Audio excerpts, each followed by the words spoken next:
dan kita berupaya untuk mengembalikan saudara ini yang kena musibah di Malaysia kembali ke Aceh. Kita sedang menghubungi pihak-pihak di sana. Nanti segala sesuatunya saya akan minta Kedutaan Besar Malaysia, Indonesia di Malaysia untuk membantu. Syederalun, pemerintah Aceh saat ini tengah mempersiapkan langkah untuk memulangkan gadis asal PD berinisial PAF 17 tahun yang diduga menjadi korban perdagangan orang di Malaysia. Penjabat atau PJ Gubernur Aceh Safrizal ZA mengatakan kasus ini menjadi perhatian setelah laporan tentang kondisi korban di negeri jiran tersebut mencuat ke publik. Ia mengaku telah berkoordinasi dengan sejumlah pihak termasuk dengan Kedutaan Besar Republik Indonesia yang ada di Malaysia untuk memulangkan korban ke Aceh. Laporan dan beberapa pihak juga sudah datang ke saya. Saya berupaya menghubungi pihak Malaysia karena saya dengar juga informasinya paspornya itu aspal, asli tapi palsu.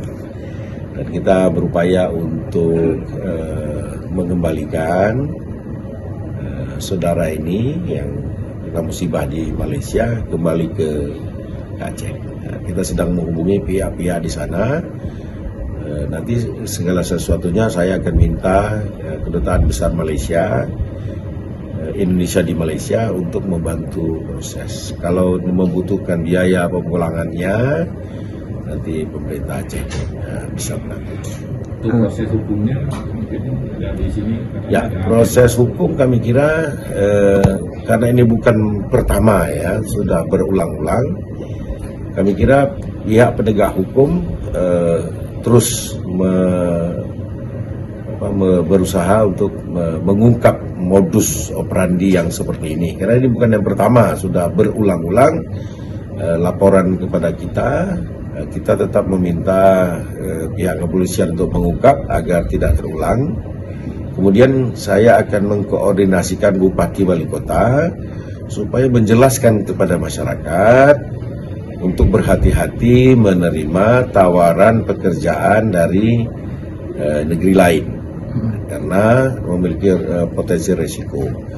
Termasuk nanti dengan Bupati kami akan mengeluarkan nomor handphone, telepon kalau ada masyarakat kita yang ditawari pekerjaan ke luar negeri agar menghubungi nomor tertentu itu untuk mengkonfirmasi apakah jenis usaha itu diizinkan. Kalau tidak diizinkan atau tidak memiliki perizinan, sebaiknya masyarakat kita tahu dan tidak tertipu atau terperdaya dengan upaya-upaya yang melanggar hukum. Download Tribun X sekarang, menghadirkan lokal menjadi Indonesia.